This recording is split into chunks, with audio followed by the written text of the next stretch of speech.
En este video vamos a hablar sin pelos en la lengua. Vamos a hablar sin eufemismos. Vamos a hablar de manera clara y directa sobre un tema que es asqueante, que es horroroso, que hiere la sensibilidad de cualquier persona de bien como vos y como yo. Vamos a hablar de un tema del cual ya he hablado. No necesariamente en videos, porque es muy difícil hablar en videos de este tema, pero sí en conferencias y, desde luego, en libros. Libros como este, que ya planteaban desde el año 2016 una vinculación inexorable entre ideología de género y pedofilia. En este video vamos a hablar de pedofilia. No porque nosotros queramos hablar de pedofilia, no porque tengamos la necesidad de hablar de pedofilia, sino porque las circunstancias nos empujan a tener que hablar de esto. En las últimas horas se generó un gran escándalo en Chile porque se destaparon tesis universitarias donde los alumnos que habían escrito y aprobado esas tesis defendían la pedofilia. Tesis, además de pedagogía y de estudios en género, por supuesto, defendiendo a los pedófilos, legitimando a los pedófilos. Vamos a hablar sobre ese tema porque de ese tema no se habla. No te lo va a mostrar esto un medio de comunicación. Los medios de comunicación silencian todo esto porque ellos promueven la ideología de género en la cual se basa la militancia pedófila hoy en día. Y quizás sí has visto algo de esto en medios alternativos o en las redes sociales. Pero en este video no quiero simplemente contarte superficialmente qué pasó. Quiero leerte el texto. Quiero que leamos el texto en cuestión. Quiero que analicemos el texto. Quiero que critiquemos éticamente el texto, políticamente el texto y académicamente el texto. En concreto, son dos las tesis que han generado tanto revuelo, pero ya se habla de más tesis en camino defendiendo lo mismo. Míralas, vamos a ir poniendo todo en pantalla, como hacemos siempre. Una de ellas se titula El deseo negado del pedagogo, ser pedófilo. El deseo negado del pedagogo. El pedagogo, o sea, el profesor, el maestro, el experto en enseñanza. El deseo negado es ser un pedófilo, según el título de esta tesis. De un sujeto llamado Mauricio Ernesto Quirós Muñoz. Un militante LGBT, por supuesto. Esto se va a hacer patente, sobre todo hacia el final del texto, cuando se asume como parte de las disidencias sexuales. La forma políticamente correcta de llamarle a cualquier tipo de deseo sexual, incluido, por supuesto, el deseo pedófilo. Es una tesis para optar a licenciatura en Educación Media con mención en Filosofía y profesor en Educación Media con mención en Filosofía en el Departamento de Estudios Pedagógicos de la Universidad de Chile. O sea, este sujeto que rindió y aprobó esta tesis en el año 2020, hoy es profesor. Hoy le da clases a niños. Y la otra tesis, un poquito más extensa, o un poco bastante más extensa, se titula Pedófilos e infantes, pliegues y repliegues del deseo. Tesis para optar al grado de magíster. Mención Estudios de Género y Cultura en América Latina. Quien la escribe es Leonardo Alfonso Arce Vidal. Ya vamos a ver si queda algo de tiempo para hacer alguna mención sobre algo del contenido de esta tesis. Si no tenemos tiempo, quedará para otro video. Vamos a meternos de lleno. Vamos a leer incluso todas las partes que tiene esta tesis que estás viendo en pantalla. El deseo negado del pedagogo, ser pedófilo. Ya en el resumen vemos de qué va la cosa.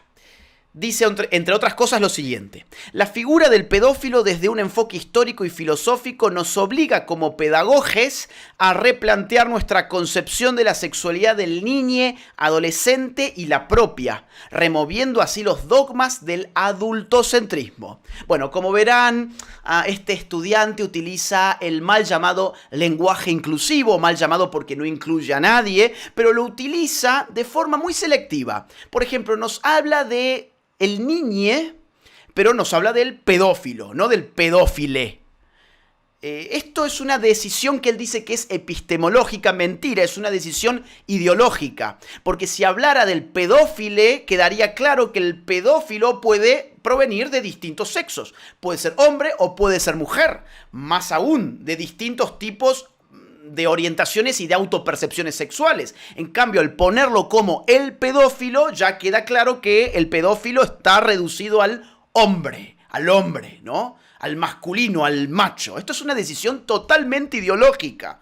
Hay casos numerosísimos de mujeres que cometen actos de pederastia. Numerosísimos. De hecho, el caso tristísimo de Lucio en Argentina, sus dos madres lesbianas, bueno, una de sus madres, la otra era la pareja de su mamá, abusaban de este niño. Bueno, pero acá va a usar este autor, este estudiante, lenguaje inclusivo en prácticamente todo menos en la palabra pedófilo. Bien. Aún así, lo que quiere hacer, está claro ya desde el resumen, es remover los dogmas del adultocentrismo.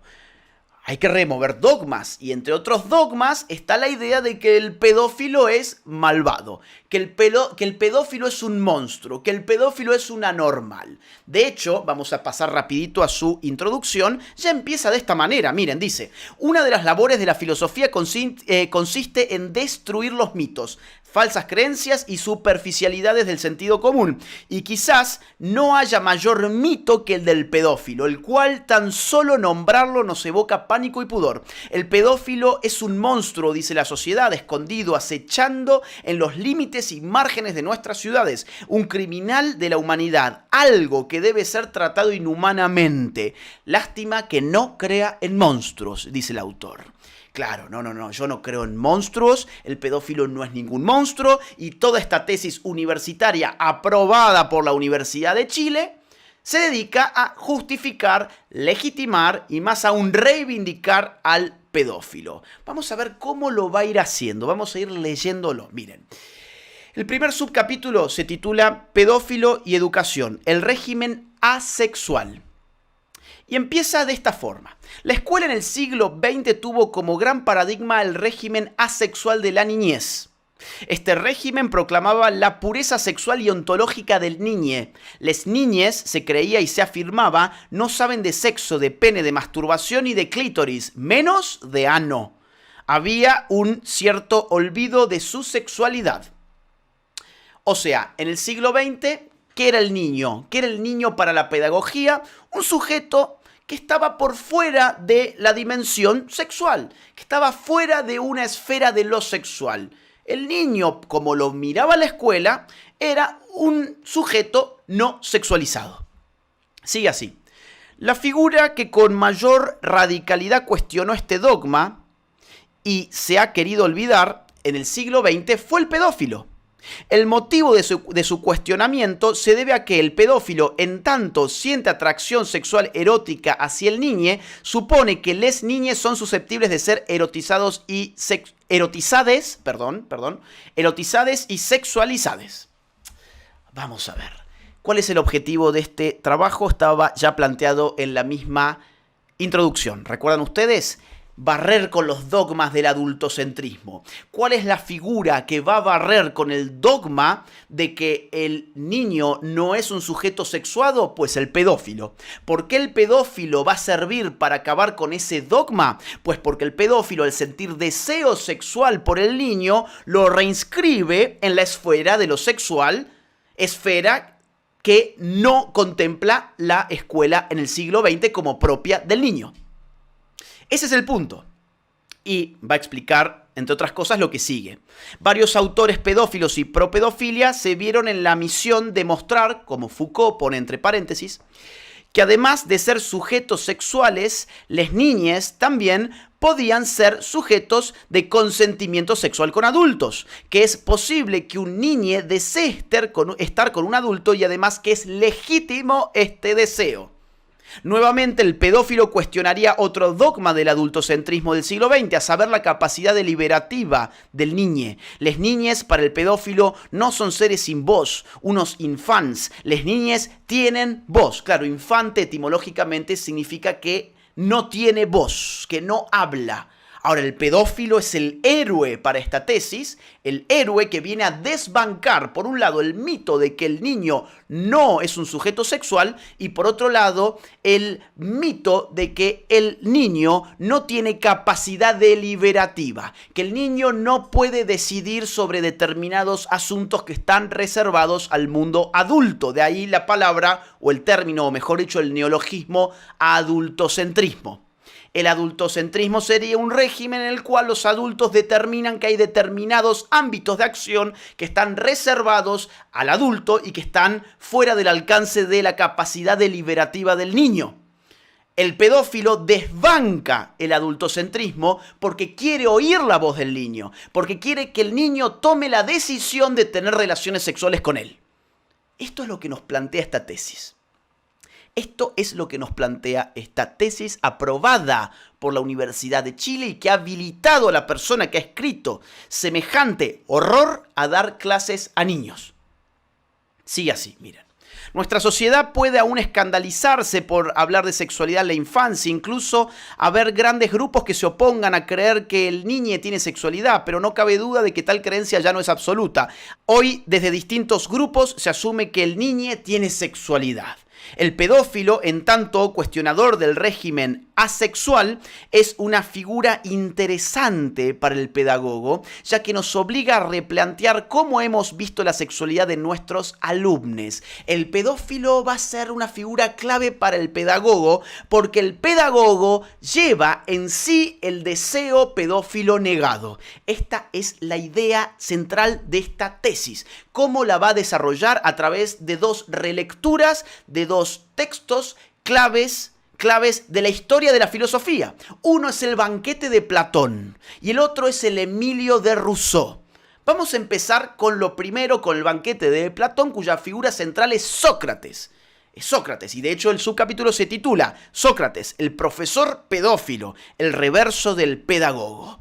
Vamos a leer y explicar, vamos a hacer esa metodología para que todo quede claro y para que vean ustedes el nivel de desvarío de esta persona que ha escrito semejante mamarracho.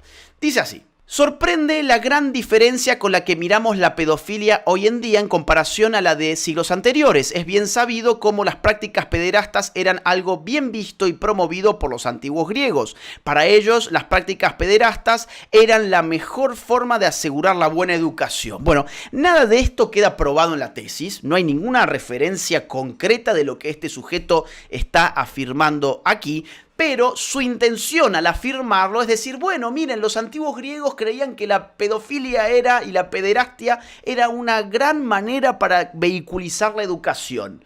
¿Por qué nosotros somos tan arcaicos? ¿Por qué nos reprimimos a nosotros mismos? ¿Por qué no miramos lo que el mundo griego tiene para enseñarnos? A ver, lo que uno tiene que responder a esto es que los griegos hayan creído esto u otras cosas, como por ejemplo que la esclavitud era legítima o que someter a la mujer era legítimo, eso no significa que su escala de valores tenga que ser adoptada hoy.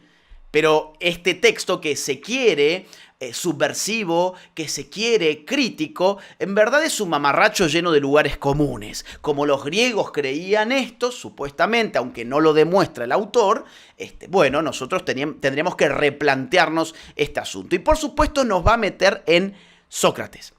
Nos va a meter en Sócrates y nos va a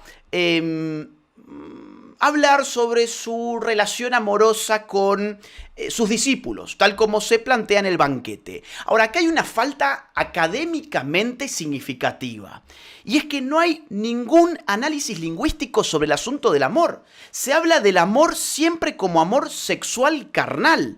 siempre como amor sexual. Y sin embargo, los griegos antiguos tenían muchas palabras distintas para el amor. El fenómeno del amor era un fenómeno muy complejo. Por ejemplo, no es lo mismo el eros que la filia como palabra. El eros ciertamente tiene una dimensión del deseo, de la pasión, una dimensión carnal incluso, aunque tampoco es reductible a lo sexual. Y al contrario, filia tiene una acepción de amistad, de afecto, de admiración mutua. También se utiliza para referirse a cosas. Por ejemplo, filosofía es el amor por el conocimiento, el amor por la sabiduría. Filo viene de filia. O por ejemplo, storge era otra palabra que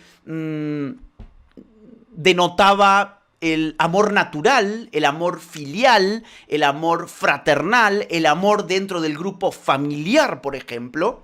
O, por ejemplo, el ágape. El ágape es una palabra que remite a un amor incondicional, incluso sacrificial, muy caro a los primeros cristianos. El ágape, cuando hablamos de ágape, de algo que se come en comunidad, hablamos de una reunión donde se establece un amor comunitario, un amor que prioriza el bienestar del otro por sobre el de uno mismo. Entonces, aquí hay una ausencia completa de una reflexión sobre qué es el amor para el griego. Y se toma, así a tontas y a primeras, que aquí hay una relación sexual, que cada vez que se habla de amor se está hablando de sexo. Se está hablando de sexo.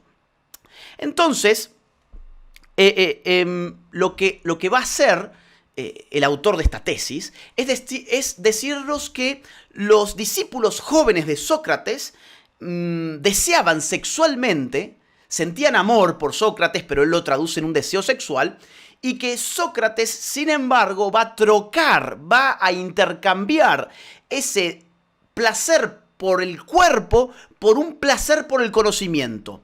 Sócrates se convierte en el pedagogo al rechazar sexualmente al alumno por trocar el amor de tipo sexual que se le demanda, lo va a negar y va a ofrecer en cambio un placer de tipo sapiencial.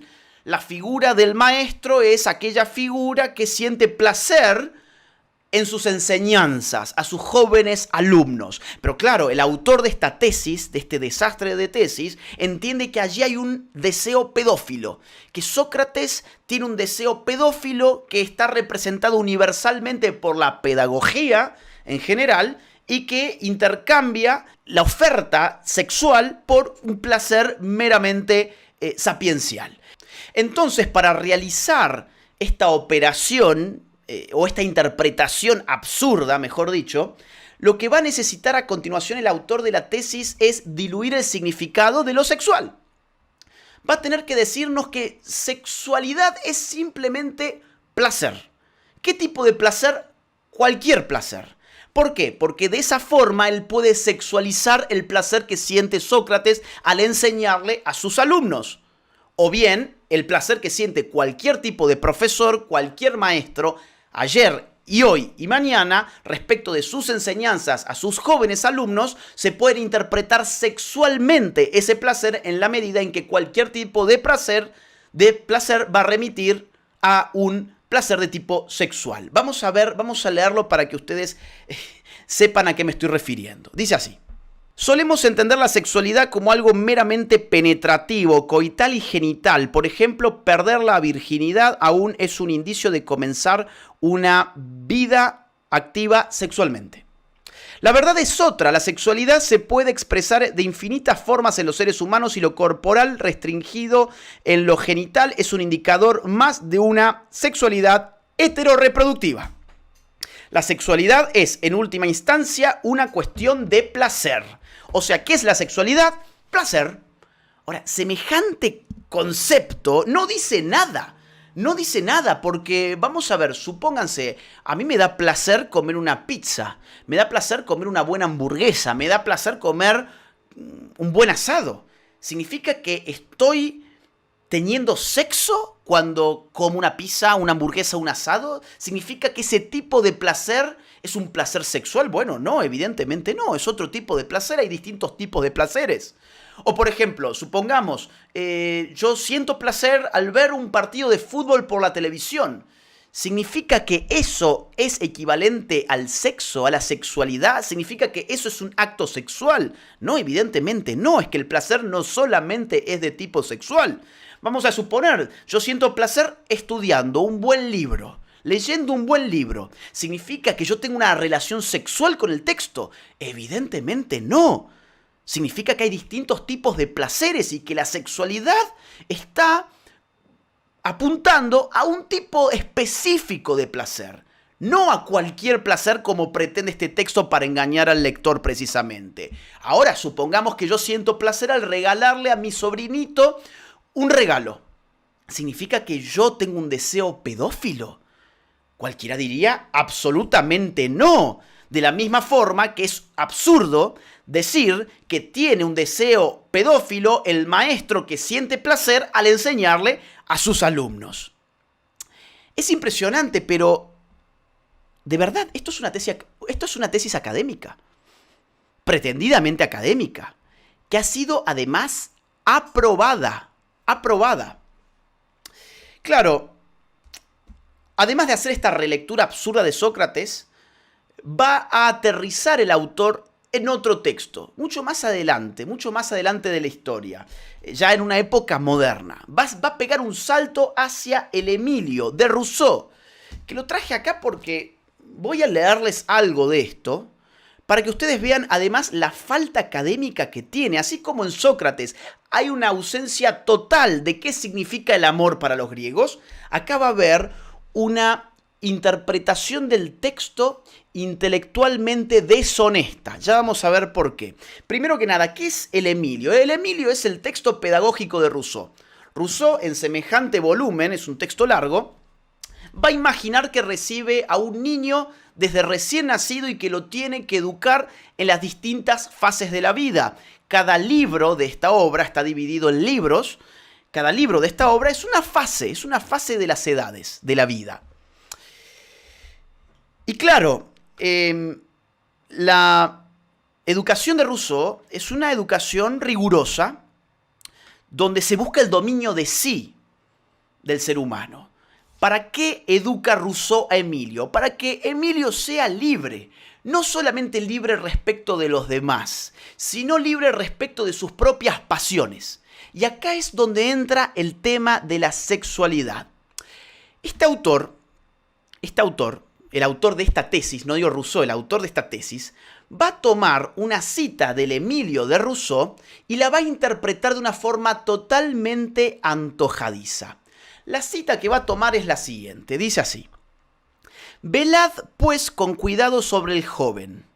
Él podrá protegerse de todo lo demás, pero a vosotros corresponde protegerlo de él.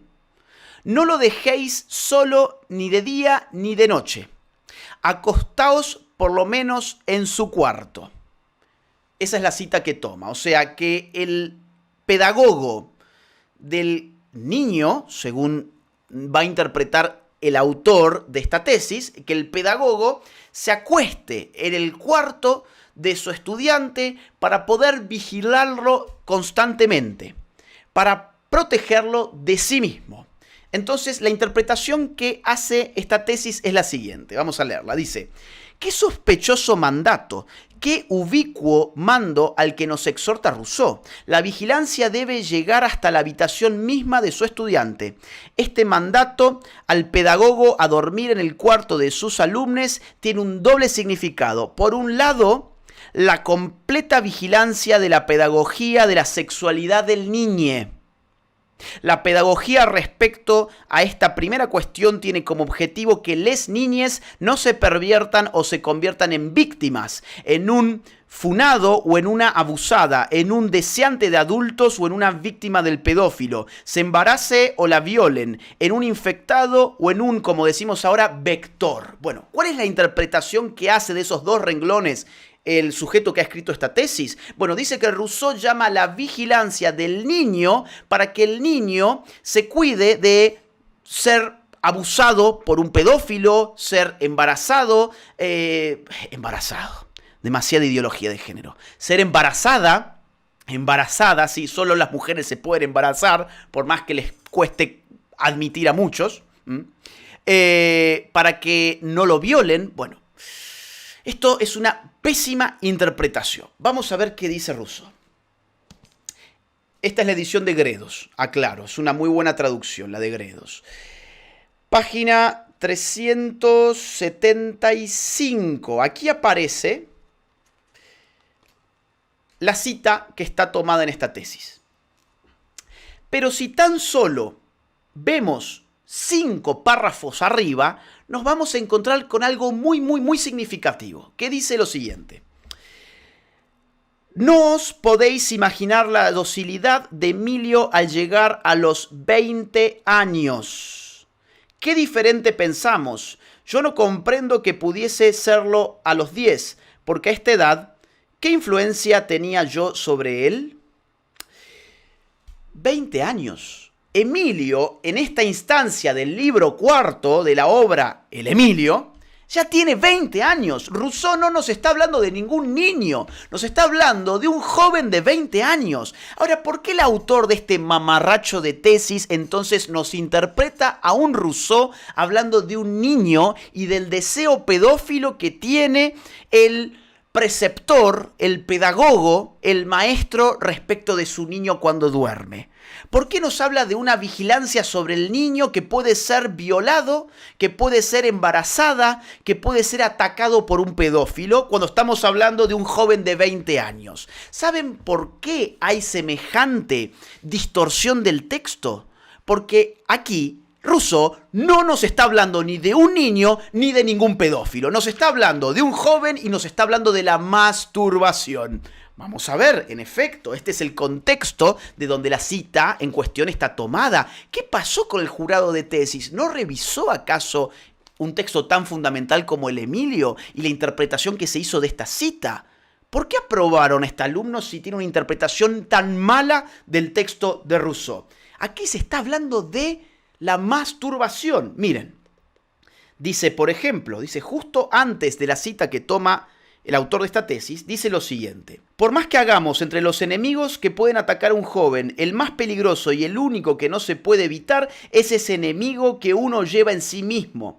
Pero ese enemigo solo es peligroso por culpa nuestra, porque, como he advertido 1000 veces, es por la imaginación que se despiertan los sentidos. Su deseo no es propiamente un deseo físico, ni es cierto que sea un verdadero deseo. Si nunca se hubiera presentado ante nuestros ojos un objeto lascivo, ni se hubiera metido en nuestro espíritu una idea deshonesta, seguramente que nunca habríamos sentido ese pretendido deseo y habríamos continuado castos, sin tentaciones, sin esfuerzos y sin mérito. Un poquito más adelante continúa. Educamos a un hombre entre sus semejantes y para la sociedad, y es imposible ni tampoco conveniente que le criemos en esta saludable ignorancia, y lo peor que hay para la castidad es saber a medias. O sea, Rousseau no es cierto, como dice el autor de esta tesis, que es un mamarracho. Rousseau no está anulando la dimensión sexual de un joven que ya tiene 20 años, que es Emilio. Rousseau no está reprimiendo, no está prohibiendo en este sentido la dimensión sexual.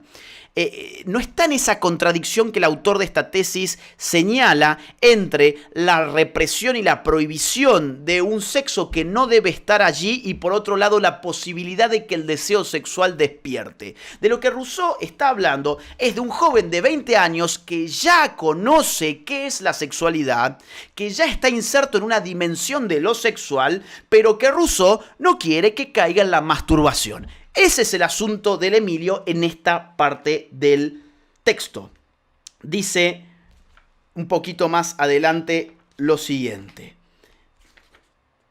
Desconfiad del instinto en el momento en que no estéis a su lado. Es bueno en tanto que actúa solo, pero es sospechoso cuando se mezcla con las instituciones de los hombres.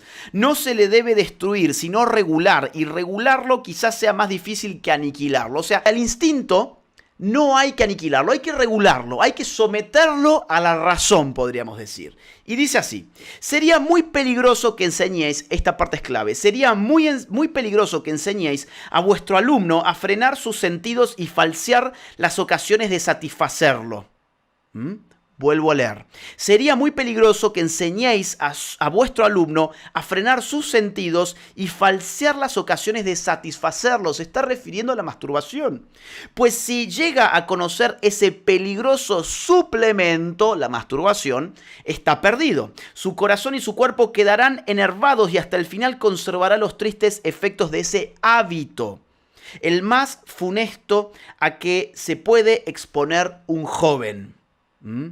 Y más adelante incluso dice: si los impulsos de un temperamento ardiente llegan a ser invencibles, mi querido Emilio, yo te compadezco, pero no vacilaré un instante, no sufriré porque el fin de la naturaleza sea eludido. Si te debe sojuzgar un tirano, prefiero entregarte a aquel de quien te puedo librar. Sea como fuere, te arrancaré más fácilmente de las manos de las mujeres que de ti mismo. O sea, es más fácil para Rousseau rescatar a Emilio del sexo con una mujer que del sexo consigo mismo, o sea, con la masturbación. Nada de esto aparece claramente en la interpretación ruinosa, bochornosa que hace el alumno de esta tesis, donde nos sugiere que hay un deseo pedófilo en Rousseau, en esta parte, porque dice que hay que vigilar al estudiante. Al niño, nos dice, es un joven de 20 años ya, Emilio, a esta altura del libro. Bueno, continúa así. El deseo de un pedagogo vigilante es un deseo pederasta, ya que desea cada órgano de placer de su estudiante, desea tocar el cuerpo de su estudiante al escribir el significado de la sexualidad. El deseo perverso del pedagogo es ser una sensual mano de escritura. Se agarró esto del aire. No hay ningún deseo sexual de Rousseau sobre Emilio. En absoluto. Es una interpretación totalmente traída de los pelos y sustentada en absolutamente nada. ¿O será que acaso el autor de esta tesis sí tiene un deseo sexual por sus estudiantes? Ojalá que no. Pero bueno, eso ya no lo podemos confirmar, por lo menos no en este momento. Continúa así. El pedagogo vigilante desea ser la voz del alumne. Quiere, cual Rousseau, no dejar que su alumne pueda decidir sobre nada de su sexualidad. Antes de que el alumne diga algo, el profesor eyacula en el cuerpo de su estudiante un significado no consentido. Le quita su posibilidad de hablar sobre su deseo, de escribirse. La astucia del pedagogo es absoluta, se vuelve pederasta para secuestrar aquello que más desea el pedófilo, la sexualidad del menor. O sea, como un pedagogo como Rousseau está tratando de someter las pasiones que ya están en ebullición a los 20 años de Emilio, como está tratando de someterlas hasta que se le consiga una mujer que lo acompañe por el resto de su vida, que va a ser al final de la obra Sofía, hasta que ese momento llegue, hay que ir encauzando las pasiones de su estudiante. El autor de esta tesis nos dice que ese acto de encauzar pasiones es un acto pedófilo, que hay un deseo pedófilo en el pedagogo cuando escribe sobre la sexualidad de su alumno, o sea, cuando escribe sobre la sexualidad de Emilio. Esto, no resiste análisis. Sale de la nada. No tiene nada que ver con el texto, en absoluto. Es una interpretación de una mente retorcida. Estamos frente a un estudiante, en este caso, que ha aprobado una tesis y que hoy da clases, y este flamante profesor evidentemente tiene una cabeza un poco retorcida. Continúa así. Maestro como alumne podrán odiarse y el primero oprimir al segundo y el segundo condenar al primero. Sin embargo, mientras este juego persista, están destinados a desearse y seducirse, a ser respectivamente un pedófilo y un pervertido. O sea, el destino del profesor es ser un pedófilo. El destino del alumno es ser un pervertido. Es desear al profesor. El destino del profesor es, dado que le causa placer dar clase, está encubriendo un placer de tipo sexual que tendría sobre su alumno. Esto fue aprobado por una universidad tan importante como la Universidad de Chile. Bueno, ese es el estado de las universidades importantes hoy. Están totalmente tomadas por personas que evidentemente no están muy bien. No están muy bien. Y después tiene un epílogo, y ya cerramos con esto. El epílogo se titula Desear una escritura pedagógica perversa y algo más. Y dice así: a modo de tarea para la casa, pregunto a docentes y pedagogos, ¿qué deseamos en la escuela? O más bien, ¿a quién deseamos en la escuela? ¿No será acaso a nuestro propio estudiante? ¿O es que le Claro, ahí, claro, si le pusiera le profesor, le profeser, no sé por qué ahora lo cambia por una X. Bueno, vamos a leerlo como está, si es que lo podemos pronunciar. ¿O es que le profeseurs es un solipsista masturbador que no reconoce nada más que su propio cuerpo?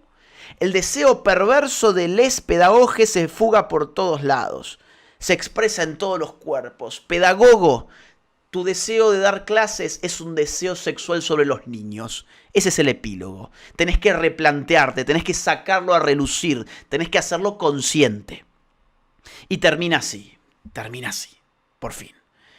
Hoy no es difícil para un alumne encontrar fotos, videos de un profesor erotizando su cuerpo en redes, incluso haciendo porno.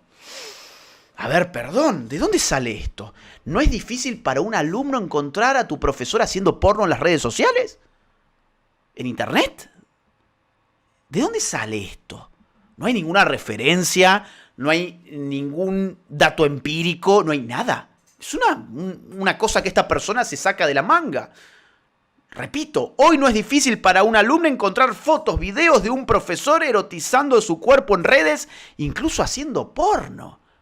Bueno, el auge del trabajo virtual y la pedagogía en redes sociales nos obliga a los profesores a preguntarnos sobre nuestra sexualidad. ¿Qué sucede si un alumno se masturba con mi cuerpo virtual? ¿Qué dice de mí un adulto y profesor si no dejo de producir porno a sabiendas de que mis alumnos lo ven?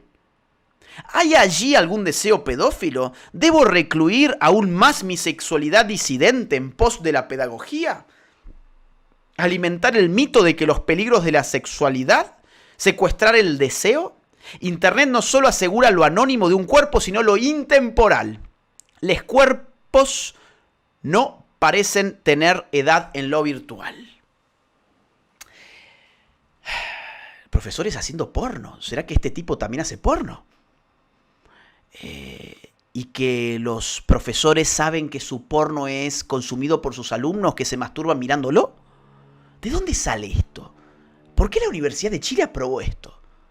Parece una broma, de mal gusto además, pero una broma al fin. Y luego hay otra tesis de la cual ya no hay tiempo para hablar, pero miren por lo menos el título. Acá está en pantalla. Pedófilos e infantes, pliegues y repliegues del deseo, de un tal Leonardo Alfonso Arce Vidal, que se lo dedica, miren la dedicatoria, miren a este sujeto, dedicada a los niños y niñas de deseo inquieto, para que alguna vez puedan tocarse y ser tocados sin miedo ni culpa, a los pedófilos de deseo culposo, para que exorcicen su malestar y sus temores por amar a quienes aman.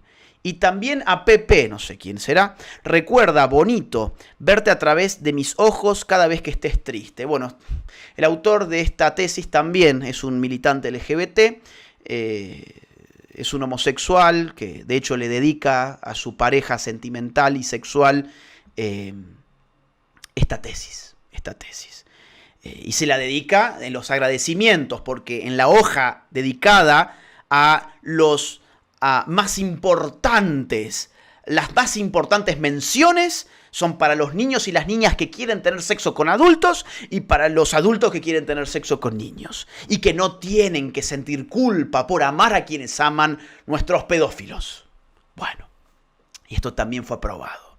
Fue aprobado para obtener el grado de Magíster Mención Estudios de Género y Cultura en América Latina. No nos vamos a meter ahora con esta tesis que es más larga que la anterior, ya no hay tiempo, quizás en otro video lo haga, pero nos quedemos con una reflexión final. Y vuelvo al inicio. ¿Cuál es la cuestión acá? La cuestión es que la ideología de género, por su propia naturaleza, tiende a reivindicar la pedofilia. Las propias bases de la ideología de género establecen que no hay ninguna determinación válida para el ámbito de lo sexual. Que lo sexual no puede ser determinado ni jurídicamente, ni culturalmente, ni socialmente, ni biológicamente siquiera. Que la sexualidad responde únicamente al deseo de cada uno de los individuos que performan su propia identidad y su propia orientación sexual o de género, como la llaman también. En este sentido, si no hay ningún anclaje objetivo en la sexualidad, si no se permite ninguna determinación de lo sexual, ni biológica ni social, pues entonces lo sexual ha quedado abierto a cualquier tipo de vinculación. Cualquier tipo de vinculación incluye también el vínculo adultos-niños. Por eso, tantos promotores y pensadores de la ideología de género han defendido la pedofilia.